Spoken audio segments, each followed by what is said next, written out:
26শে September 2025 শুক্রবার রাশিফল। চন্দ্র তুলা রাশিতে দিবা 3:24 গতে বৃশ্চিকে, নক্ষত্র বিশাখা রাত্রি 10:09 পর্যন্ত, তারপর অনুরাধা নক্ষত্র।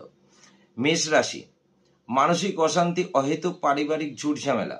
বৃষ রাশি কর্মক্ষেত্রে উন্নতি, ব্যবসা ক্ষেত্রে লাভ। মিথুন রাশি অহেতুক ঝুট ঝামেলা এবং অর্থ ব্যয়। কর্কট রাশি অহেতুক ঝুট ঝামেলা এবং মানসিক দুশ্চিন্তা। সিংহ রাশি শারীরিক পীড়া ও মানসিক দুশ্চিন্তা। কন্যা রাশি অহেতুক ঝুট ঝামেলা কর্মক্ষেত্র এবং ব্যবসা ক্ষেত্রে। তুলা রাশি ব্যবসা বাণিজ্য এবং শারীরিক নিয়ে ব্যয়। বৃশ্চিক রাশি কর্মক্ষেত্র এবং ব্যবসা ক্ষেত্রে উন্নতি। ধনু রাশি কর্মক্ষেত্র এবং ব্যবসা ক্ষেত্রে উন্নতি। মকর রাশি পারিবারিক এবং ব্যবসা ক্ষেত্র ঝামেলা বৃদ্ধি। কুম্ভ রাশি যে কোনো বিষয় নিয়ে মানসিক উদ্বিগ্নতা। এবং মীন রাশি কর্মক্ষেত্র উন্নতি এবং আর্থিক লাভ। আচ্ছা, আমার চ্যানেলটিকে সাবস্ক্রাইব এবং লাইক কমেন্ট করে দেবেন। নমস্কার।